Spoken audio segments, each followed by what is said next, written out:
Don't forget to like and subscribe. Ladies and gentlemen, get ready. Today's guest is the kind of musician whose soul you feel before you even hear the first note. He's a Hmm. storyteller, a mentor, a champion of songwriters, and one of Canada's richest voices in collaborative music. This is Robert Campbell, keyboard wizard, singer-songwriter, and co-creative force Hmm. behind Campbell and Green. Now, over 4 decades, he's journeyed from classical organ training to rock band stages, from heartfelt folk ballads to pop harmony duets. He writes songs like Oh Being Human, When the Door Closes, East and All Right, formerly ROCA, that don't just get sung, they get lived. Robert's community work is just as impressive as his discovery. His founder and host of Songwriters from Here and Away, SFHAA, a home where emerging and veteran songwriters come together to share, grow, and create. Holding twice monthly workshops, young songwriters showcase, radio shows, open mics, he built an ecosystem of connection. Now, awards and accolades, he's no stranger either. Campbell and Green has been nominated for International Singer-Songwriter Awards, Golden Voice Duo of the Year, Bronze Duo of the Year, and more. But if you ask Robert what matters most, it's not the plaques, it's the voices he's helped raise, the stories he's helped share. Robert once said, a song's power is not in perfection, it's in honesty. And that honesty echoes in every chord he plays, every lyric he pens, and every collaboration he leads. So whether you're a songwriter looking for inspiration, a listener hungry for heart, or someone who believes music can bind us together, today you're in for something special. Ladies and gentlemen, please welcome with a gratitude of applause the man who makes music matter, the collaborative spirit, the melodramatic mentor, Robert Campbell. Robert, thank you so Hey, much for your time and welcome.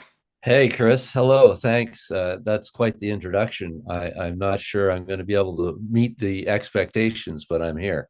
Good. Yeah. But Robert, I want to rewind the clock with you a bit here. What first pulled you into music?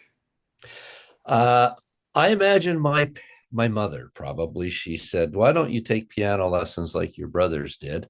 I had three older brothers, and a couple of them, one of them for sure, took piano lessons, and I ended up playing piano, grade one or grade two, and going to the teacher and learn how to play piano with the very basics, right? Yeah, that was it. So Now, do your brothers play as well, or were you the only one that was pushed to piano? I I'm the only one who kept doing it. Oh. Yeah, I'm the only one who kept in the business for sure. Yeah, yeah. So when your mother suggested the piano to you, why not guitar, fiddle, slide whistle, pipe organ? Oh, well, that's probably easy. We had a big old Heinzmann upright grand piano, the big cabinet grands. It was built in 19, 10 or whatever. And it was in the house. We had it. So that was the instrument that was kicking around. I think it was the grandfather's piano or something. So don't know where it came from, but that was the beautiful old Heinzmann that we had. Yeah. So I think it was just proximity, having it there. And, she knew that music changes people's perspective, their lives, and it does good things for people. Even back then, this was obviously 70 years ago or 60 years ago, I guess. And it was apparent to her. She was always singing around the house and whistling and stuff. So she had a musical bent, but yeah, I think she just saw that it does good things for people. And did your mother and father ever play this 1910 Heinzman, or was it? No, no, I no, they didn't, and that's an odd thing. I mean, my mom could sing really quite well, but never did it professionally or anything. But just sang around the house, the old Louis Armstrong stuff or whatever it might have been, the pop of the era back in the 50s, 60s, 70s. She was always singing that stuff to the radio, but. No, she never performed, never played the piano. Just my brother William and I were the piano players, it seems. So that was it. Yeah. Yeah. And William didn't continue in the path at some point. He had said, N- "Hey, I'm done." no, he didn't. And when my wife Kaylin and I moved from Vancouver about 14 years ago, we I gave my acoustic piano to him, and he started plunking away at it a bit, but it was more for the grandkids that he has. So no, no, it's I'm a one-off in the family. So what I'm hearing is that if we had a triangle or a kazoo at the time, or even a recorder, you could have been doing that instead.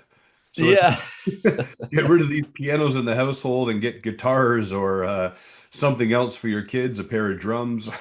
I've got a kazoo right here somewhere. I just moved it in when we were reorganizing my studio room here. I do have a kazoo or two. So Don't mean to poke fun. It's just that we have everyone usually gets a gifted a piano at some point in their family, and what am I going to do with this? I can't get rid of it. Grandma, grandpa are going to come by. Might as well play it. right, yeah, yeah, yeah. They're a dinosaur kind of an item now, except the electronic ones are everybody goes for electronics, and so do I. So So when I pass, I'll leave my son a harmonica, and we'll be. yeah, yeah, yeah, yeah. He'll have less to dispose of. Yes, no, yeah. And Robert, while you were going through your musical journey playing the piano, what were your musical influences like growing up outside of your mom singing? Oh, well, yeah, right. I listened to all the standard pop stuff. Yummy, yummy, yummy. I got love in my tummy, whatever it might have been, on the pop radios. Um, but I ended up playing classical music a fair bit and pipe organ, in fact. And I really love the that style of music. And although I don't play it now, uh, that's that was a strong part of my time for about 5 years through my preteen, early teens. I Mhm. played both classical music, classical pipe organ with the 2.5 octaves of pedals and all the manuals in the church. I'd go after school and practice, and I got my grade 8 Western board, examinations like the Toronto Conservatory kind of thing. Um, and that was fun. But I was also playing pop organ. I had a teacher by the name of Harry Farmer, and Harry was came from England many years ago and moved to Edmonton, and he was the music guy at CFRM TV in Edmonton, and he had a noon-hour radio show. He's a friend of my dad's through various ways, and I ended up taking lessons with him after I left the post school, basic teacher. So he was teaching me everything from like Hey Jude by the Beatles so he did both. He did classical and the pop. So, uh, if I guess, by the time I was 12, I started doing a lot of both, right? Yeah. And so that's my influences after that were the everything from the Cream, in 60, like I went to see the Cream. My brother, one of my older brothers, took me to see Cream at their concert in Edmonton. I think it was 1967. So I would have been 12 or 13, 67, 68. And that was my first concert was Cream at the Edmonton Gardens or whatever they called it. It was loud as could be, and so I listened to a lot of that stuff, and all the Led Zeppelin and yeah, all that stuff from the late '60s and early '70s, and then I got into a lot of Santana and the jazz stuff, Weather Report, and these kind of jazz fusion guys that I started listening to. So it's been all over the map, right? Yeah. So we talk about those early days of pop pipe organ, which I Mm-hmm. think everyone's going to Google and try to see what this is for sure. Well, Uh, yeah, two sides to it. I played the Bach and the classical, very, uh, traditional pipe organ type stuff. And I also played pop music. So, on the organ, not necessarily on the pipe organ, just on the home organ, right? So that's where I learned the two styles, kind of, right? Yeah. So over the 4 decades and your different styles and learning how you approach music, how did you find Robert's voice? With all the influence and with all the, how did you know when you got found your voice? Well, that's a very tricky question, I guess. I did a lot of rock band stuff in my early 20s. I went to college. I went to the Grant MacEwan University. Now it's a university. Back then it was just a college. And I took a couple of years of more jazz related stuff. And the second year, I had hooked up with a rock band. And so we were playing everything from Steely Dan to Santana to Meatloaf, like Paradise by the Dashboard Lights. So um, I was just doing cover stuff, and I was even getting into country music. By 1986, I had been playing a fair bit of country, and someone called me up and said, "Can you come out to Vancouver? We have a pop country band. We have a three women sisters, three sisters who need a keyboard player, and they'd like someone to help work in the band and do all that kind of stuff." So I went out in early 86, 1986, and caught Expo 86 in Vancouver and played with the Marlene sisters. And that was very country pop ish, but very country. And I ended up playing a whole bunch of country music. So, and I still wasn't doing original songs. I started writing a bit, making my notes and thinking and writing a little bit with people. By the end of the 80s, I had done some writing with Rocky Swanson, an artist, a recording artist out there. Played with Patricia Conroy, some a bit, different people. But it wasn't really until maybe 20 years ago that I actually said I should write. I want to learn how to write better. I'd written some, co-written a little bit, and assisted on writing and working through songs, but I hadn't made a conscious effort to write, to be a songwriter, and that's when I did that. I was with my wife, Kaylin. We got together about 20 years ago, and we both wanted to learn how to write.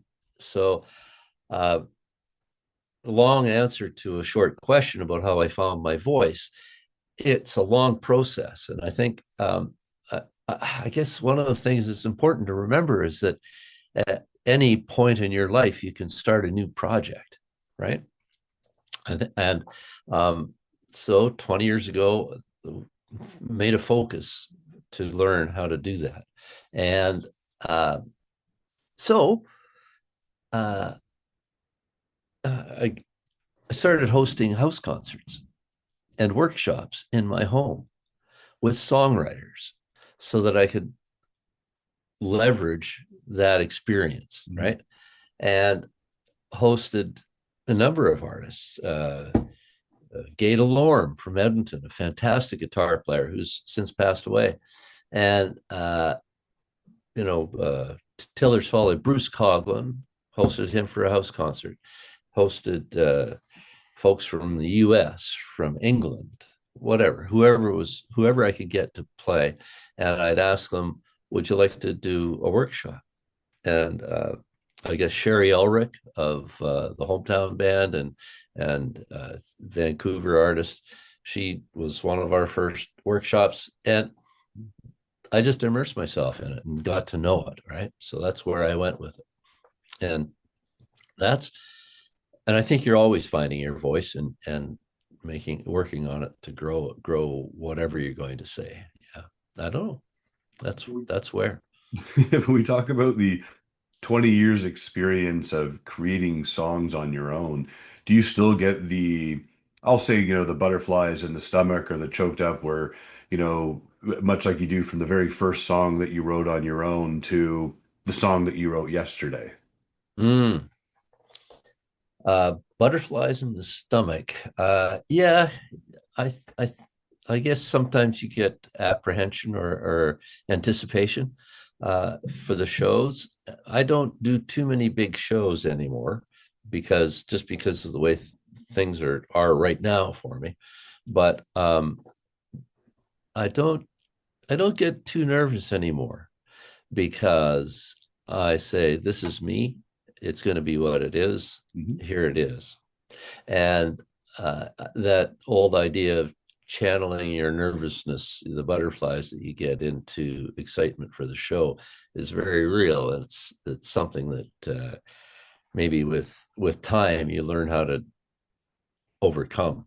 Yeah, yeah, And since you've played across multiple genres, folk and pop, blues, pipe organ, yeah. do you find that your approach to these different styles is similar or vastly different? Hey, I'm going to write pop or perform pop versus blues, and I have to have this gigantic switch in mindset, or is it just, oh, that's what we're doing? Cool, let's grab it and go. I would say more of the latter. I don't. It's not something you over that I overthink too much. When I'm actually writing, I often go, where will this song sit? I don't. Sometimes I go in to say, okay, I want to write a blues song, or I think this is definitely a country song. But sometimes the lyrics and or the music comes in together, and I don't know where it sits. Right? I don't know what it's going to be style wise or whatever, and I'll move it around. I'll try it as a very country song, or I might try it as a very blues song, or try to go pop. Um, so it's yeah, it's that's a good challenge is figuring out where a song sits with style and feel. Yeah, So it's almost like I've written this song, I know we're going to do it, but we're going to try it in all these different veins to see where it lives. yeah, yeah. That's pretty cool. And yeah, yeah, and tempos. Some songs change their nature when you speed them up, even just 5 or 10 beats a minute. Um, uh, and key, where you sit sonically with the melody in a key, like you raise it up 3 or 4 tones, and it can change the impact or the kind of the vibe of the tune. So after I've gotten the song kind of 80 or 90% what I would hope is finished, then I sometimes move it around, right, to see where does this make it more happy or do I want it more dark? Maybe I need to change the chords here, or maybe I need to do it as a blues or whatever it might be, right? Yeah. And when we talk about creating these songs, and you've been Hmm. recognized by the International Singer-Songwriters Association and more, do these awards and accolades or nominations give you a different type of pressure, or is it more of a celebration of the journey? Do you say, hey, that was a jazz, I should try this? Yeah. Well, it's a nice thing to have put on your mantelpiece, I guess. But yeah, good question. I certainly don't go looking for them any. At one time I was thinking I should really be, applying to award shows and I should be doing all this business stuff. Uh, Now when I think about the songwriting aspect, I want to not so much worry about myself as about feeling good about the song Mhm. and be able to and if it gets out into the world, great. If it gets to an artist, great. If I do it, great. Or out into a movie, a soundtrack kind of thing. um yeah, the awards, no, they don't change the pressure, or they don't add any pressure to my world about this.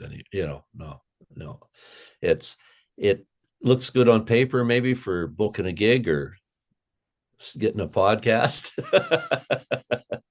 but but it's kind of secondary. And if I know a lot of people uh, kind of go for the brass ring Mhm. and want to see the accolades and get the accolades. And no doubt, it's nice. It does the ego some benefit to keep you happy and say, okay, great, you get the acknowledgement. I think it's more about the fact that someone's hearing it and saying uh,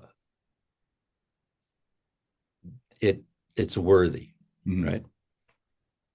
And that yeah, I don't know. Yeah, I don't know what to say about awards and stuff. I have it's a two-edged sword. Yeah. And when we talk about songs and we talk about getting them out there, what would be the best Robert song that you could recommend? If someone said, "Hey, I've watched you on Coffee with Chris. This is the best guy out there. I got to get to Google."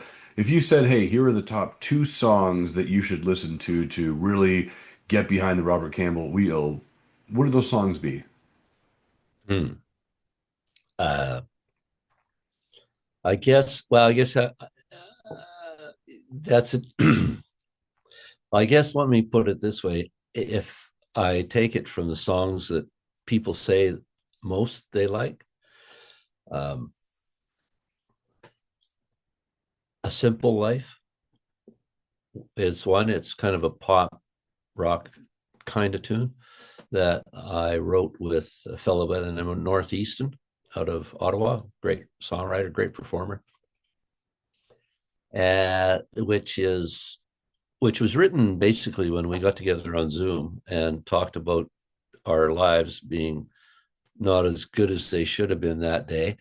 We're we weren't in a great place, and we're so busy that we wish we had a simple life. And that song is maybe one to listen to.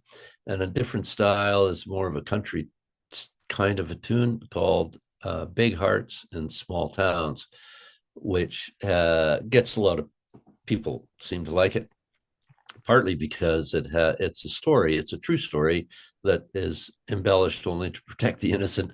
It's a story that happened from when I was a young kid and about losing a house in a house fire. We lost everything, and so that's a fairly seminal moment. But it talks about the big hearts of people, big hearts in a small town, and how that community can come together and support people, right? Yeah.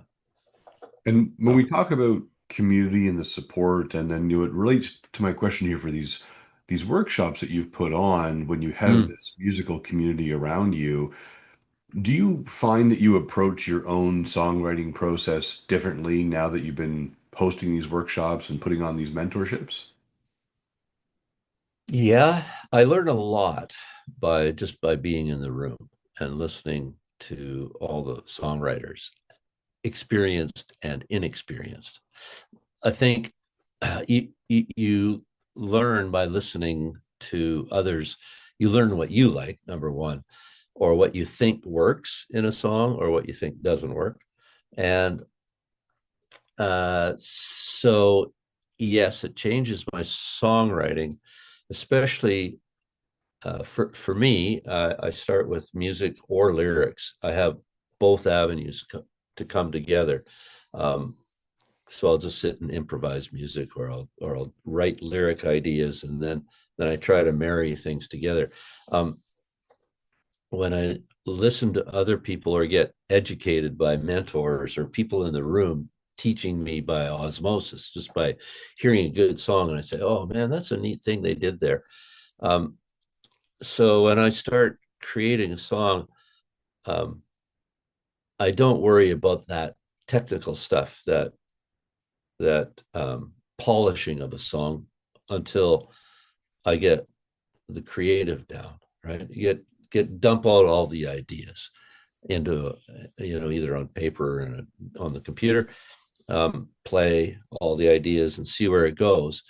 But once that song is kind of 80-90% together in some form, then all those things that you learn in these workshops or from other people, that's when it changes the song, right? It comes in and say, oh man, okay, it just doesn't phrase well, or that word isn't as strong as it could be, or am I really saying the thing that this song should say, Right. that I want it to say? So if does it follow through logically? Does it have a storyline that makes sense? Yeah. So again, long answer to a short question. Does the workshopping and all that stuff change the way I write? Absolutely it does. And especially in that post creation process, right? The editing process for sure. Yeah. Now, when we talk about following, right, you've been making music for 45 plus years. And as we follow down that journey that you're on, if we were to look back, what's one lesson that you would say time has taught you about your craft? Oh, uh, there'll be a long pause in the tape recording here while I think about that.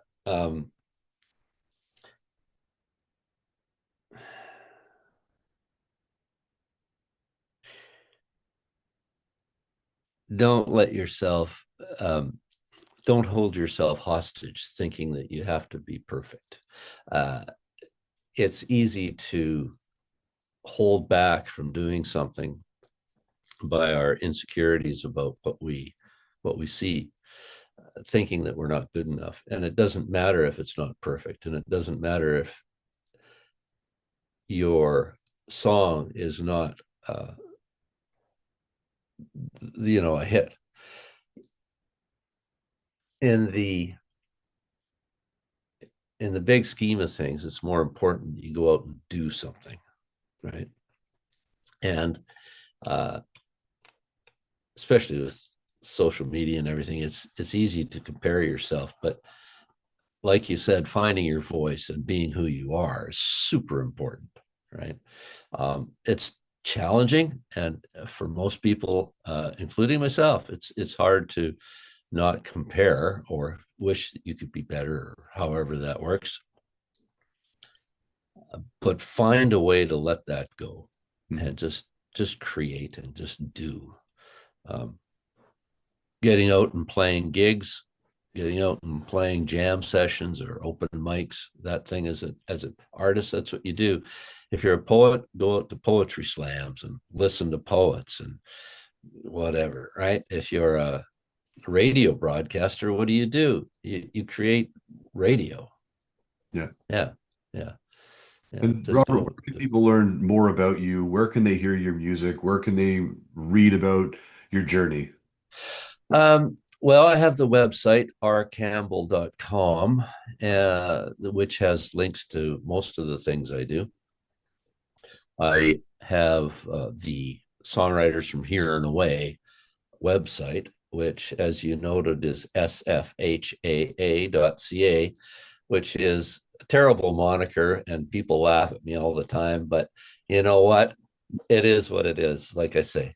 Uh, yeah, those are the best places to go to see what I do. Yeah, I've got workshops, and I do the retreat, a yearly retreat here in Nova Scotia, which is, we just had it in August, and it was 20 23 people, in participants, and 4 mentors. So it was great. We had 3 days, 3 nights of music and writing. It was a lot of fun. So it, I like the idea of bringing people together and building community. I think it's super important, especially in-person community, since we've come out of the great interregnum of the plague. So, yeah. And Robert, when you get up in the morning, what kind of coffee or tea do you typically grab? I grind my own beans and I drip my own coffee, and I have it either black or sometimes with cream and sugar if I'm feeling exotic. And Robert, I have time for one more question for you today on coffee. It's Hmm. an absolute pleasure having you here, sir. It's Yeah. what makes Robert smile? You know, walking on the beach. It makes me happy a lot. Finishing a song is always nice. And I love that whole thing of seeing people enjoying something in one place, putting on these shows that I do or these workshops. That is a real joy for me, seeing the people learn and grow and seeing that community happen. I'm a people person, and I love seeing that come to fruition, and seeing new connections, like seeing these artists that are young or inexperienced artists coming into a workshop, and then all of a sudden they're over at my friend's place recording because he was there as part of the workshop. That networking. I mean, that's really cool. It's to be able to bring that kind of stuff together is super important, and it makes me happy. Yeah. No, I love that. And Robert, as I said, was the last question I had for you today on Coffee with Chris. I really appreciate your time. Everyone out there, remember to smile to inspire. Have yourselves a fantastic day, and get out there and Google Robert Campbell as quickly as you can. Again, thank you so much for your time, sir. Thank you, Chris.